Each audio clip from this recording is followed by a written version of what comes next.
Bizâncio, a Nova Roma, ou também conhecida como Constantinopla. Você já ouviu falar sobre os bizantinos? Pois é, nesse vídeo nós vamos ver as principais características desse povo, ou desse período. Se você ainda não é inscrito aqui no canal, se inscreva no canal. E claro, deixe o seu like ou seu dislike. Vamos lá! Entre os anos de 324 a 330, Constantino, imperador romano, ocupou e estruturou uma antiga cidade colonizada pelos gregos, Bizâncio. Essa cidade foi então renomeada, passando a se chamar Nova Roma e, finalmente, em homenagem ao próprio imperador, Constantinopla.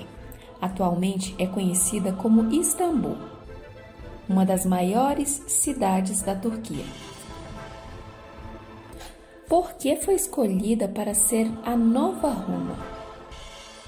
Roma estava em decadência e sofrendo com as invasões dos bárbaros. A ideia era dividir para melhor governar. Então, Roma foi dividida em duas partes. Uma capital ficava no ocidente, Roma, e no oriente ficava Bizâncio, a nova capital.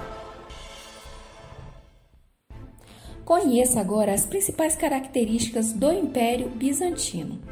A sociedade bizantina era composta por uma aristocracia rural e urbana, grandes comerciantes, altos funcionários do Estado e membros da igreja, comerciantes, artesãos e escravos. A economia estava baseada no comércio e na agricultura. Um dos seus imperadores de destaque foi Justiniano, 526 a 565. Com o apoio de sua esposa Teodora, conseguiu fortalecer o poder imperial e expandir as fronteiras. Com ele, tomou o impulso o sonho de recuperação do Império Romano à semelhança do tamanho e glórias passadas.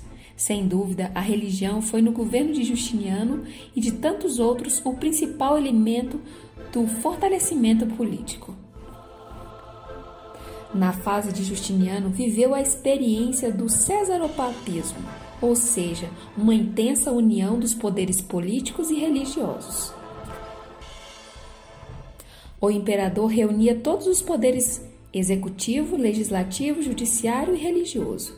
Ele tinha autoridade para nomear e demitir ministros, criar taxas e impostos, além de liderar o exército. O governo de Justiniano enfrentou algumas rebeliões. Entre elas, a que mais se destacou foi a Revolta de Nica, que teve como palco o hipódromo, pois esse era um dos raros ambientes em que os diversos grupos sociais se encontravam.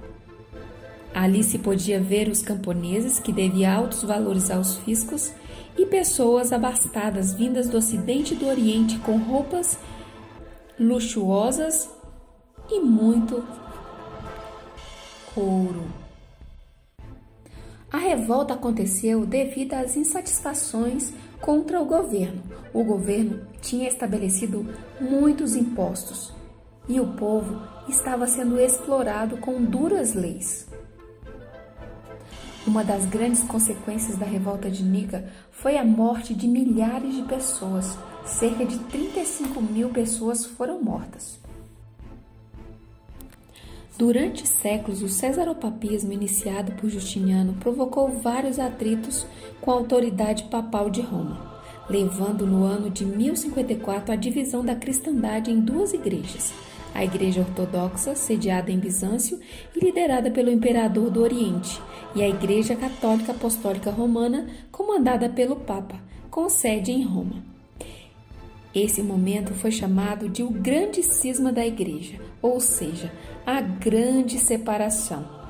O Império do Oriente se estabeleceu sob a influência da cultura helenística, que se fez sentir tanto na mentalidade característica quanto nos ritos, nas organizações eclesiásticas, práticas litúrgicas, doutrinas e nos conceitos teológicos.